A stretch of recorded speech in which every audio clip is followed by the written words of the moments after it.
नमस्कार, मी रेश्माज रेसिपीमध्ये आपलं खूप खूप खूप स्वागत।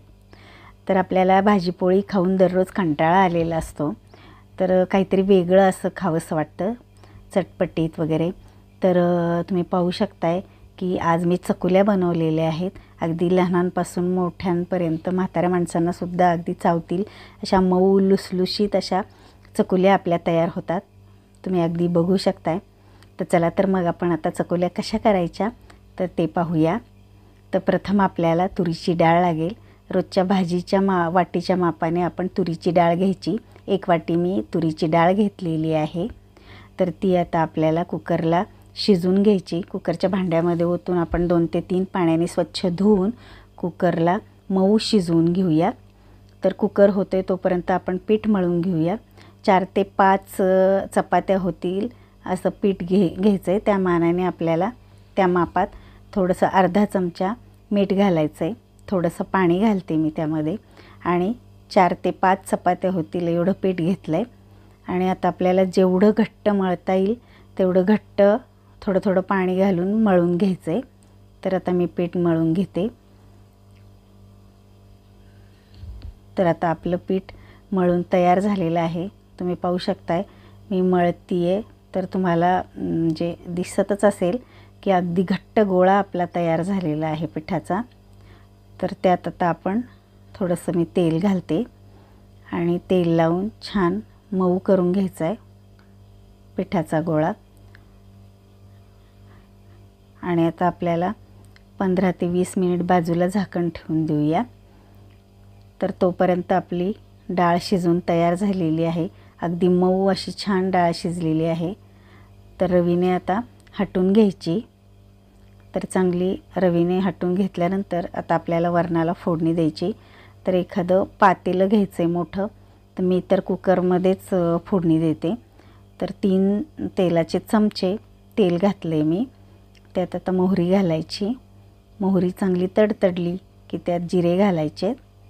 जिरे घातल्यानंतर थोडासा हिंग घालायचा आहे आणि अगदी स्वच्छ धुतलेला कढीपत्ता घालून छान आता आपल्याला फोडणी द्यायची।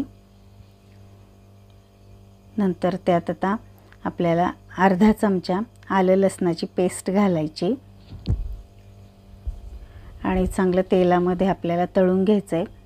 लसूण कच्चा जर राहिला तर भाजीला म्हणा किंवा आता हे वरणफळाला किंवा चकुल्याला आपल्या अगदी उग्र वास येतो, त्यामुळे तेलात आपल्याला चांगलं तळून घ्यायचं आहे।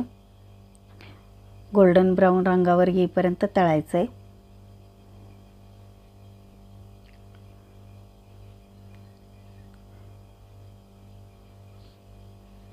तर आता आपली फोडणी चांगली झालेली आहे, गोल्डन ब्राऊन रंग आलेला आहे आलं लसणाला।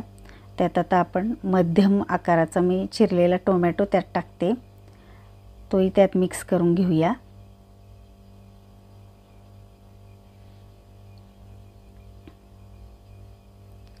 आता त्यात आता आपल्याला अर्धा चमचा हळद घालायची। नंतर आपलं घरचं कुटलेलं काळं तिखट म्हणजे काळा मसाला घालायचा आहे, अगदी अर्धा चमचा। आणि मी लाल बेडगी मिरची पावडर 1 चमचा घालते। तिखट तुमच्या अंदाजानुसारच घाला, कारण वरणफळं म्हणजेच ही चकोल्या ह्या नुसत्या खायच्या असतात, त्यामुळे तिखट थोडंसं बेतानेच करा। तर आता हे छान मिक्स करून घेऊया तेलामध्ये आणि आता आपल्याला चांगलं परतून घ्यायचं आहे। आणि आता त्यात आपल्याला थोडंसं अर्धी वाटी पाणी घालायचं आहे आणि छान मिक्स करून घेऊन त्यात आता आपण 2-3 मिनिटभर झाकण ठेवायचं आहे। आता झाकण काढल्यानंतर छान आपलं एकजीव झालेला आहे, म्हणजे मऊ झालेला आहे टोमॅटो।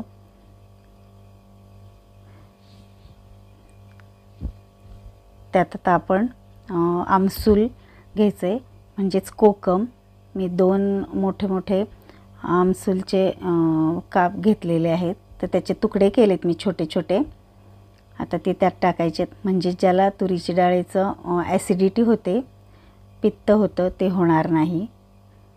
आता त्यात आपल्याला पाणी घालायचं आहे अर्धा तांब्या मी पाणी घातलं आहे आणि आता आपल्याला शिजलेली डाळ जी आहे तर ती घालायची।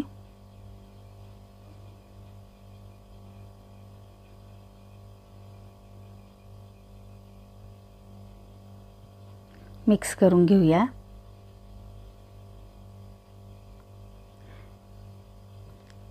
आता डाळीच्या भांड्याला चांगलं हिसळून घेऊया पाणी टाकून। म्हणजेच आता आपल्याला एक तांब्या पाणी झालेलं आहे, अजून दुसरा तांब्या मी पाणी टाकते आणि चांगला एकजीव करून घेऊया। तर वरण अजून आपलं घट्टच आहे, तर यासाठी आपल्याला हे वरण चांगलं पातळ पाहिजे। थोडंसं पाणी घालते।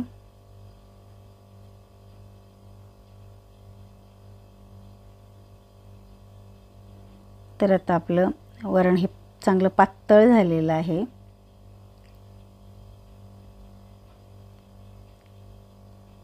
आता त्या अंदाजानुसार 1 ते 1.5 चमचा मीठ घालते। आता पीठ आपलं चांगलं भिजलेलं आहे, चांगले एकजीव करून घेऊया आणि आता त्याचे छोटे छोटे उंडे तयार करून घेऊया।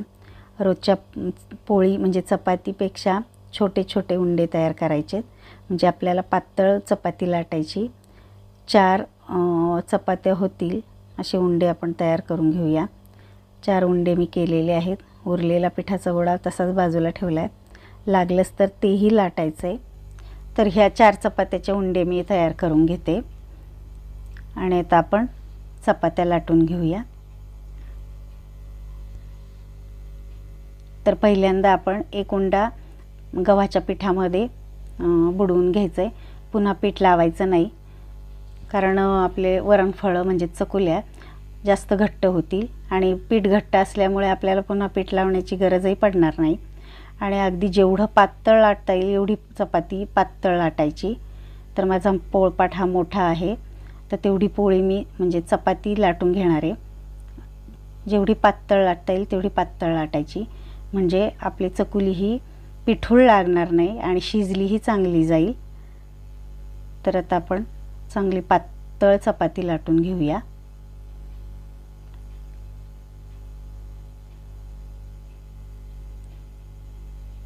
तर पोळपाट माझा मोठा आहे, तेवढी भरून मी चपाती केली।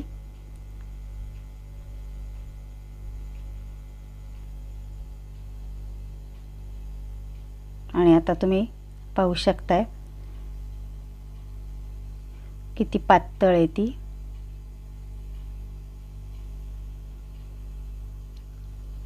तर आता आपण सुरी एकदम प्लेन सुरी घ्यायची, दात्र्यांची सुरी घ्यायची नाही, म्हणजे कापायला सोपं जाईल। अगदी बारीक असे शंकरपाळीच्या आकाराची कापून घ्यायचे शंकरपाळ्या। तर आता तुम्ही पाहू शकताय अगदी छोटी साईज केली आणि पातळ पण अगदी खूप पातळ आहे, म्हणजे शिजायलाही सोपं जाईल आणि पटकन शिजतात त्या। तर आता आपण जे 4 उंडे केलेले होते तेवढे आपण चकुल्या करून घेतलेले आहेत। तर आता आपलं वरण उकळलेलं आहे, त्यात आता आपण हे थोडे थोडे करून चकुल्या त्यात घालून घेऊया।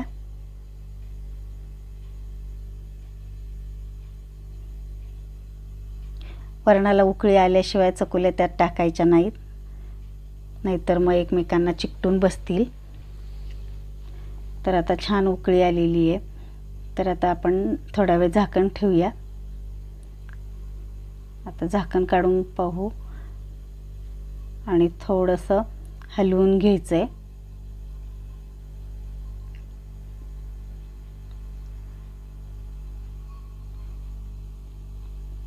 त्यात आता आपल्याला साजूक तूप घालायचं आहे।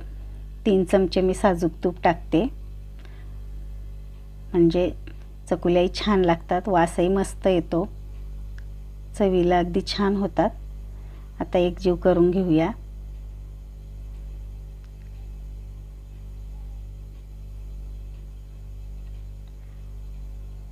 आता पुन्हा झाकण ठेवून देऊया। असं आपल्याला ह्या चकुल्या 15 मिनिट तरी शिजवून घ्यायच्यात। मधून मधून झाकण काढून पाहायचं आहे आणि हलवून घ्यायचं आहे, खाली लागण्याची पण शक्यता असते।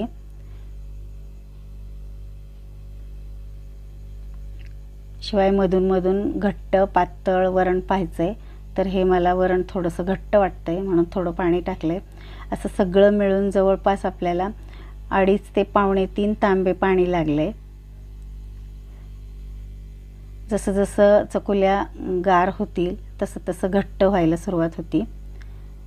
त्यामुळे थोडंसं आपल्याला वरण हे पातळच ठेवायचं आहे। जर तुम्हाला आंबट गोड चकुल्या आवडत असतील तर तुम्ही चिंच आणि गूळ घालू शकता। तर आता आपल्या चकुल्या ह्या खाण्यासाठी तयार झालेल्या आहेत। मी सर्विंग प्लेटमध्ये काढून घेते। तर तुम्ही पाहताय की ज्या आकारात आपण चकुल्या कापलेल्या होत्या त्याच्यापेक्षा आकार थोडा वाढलेला आहे। त्यामुळे आपल्याला चकुल्या ह्या अगदी बारीक आकारातच कापायच्यात। तर आता आपल्या चकुल्या ह्या व्हिडिओ तुम्हाला कसा वाटला तर हे कमेंट करून मला नक्की सांगा। आणि माझ्या चॅनलला अजून जर सबस्क्राईब केलेलं नसेल तर सबस्क्राईब करा, लाईक करा आणि शेअर करा। धन्यवाद।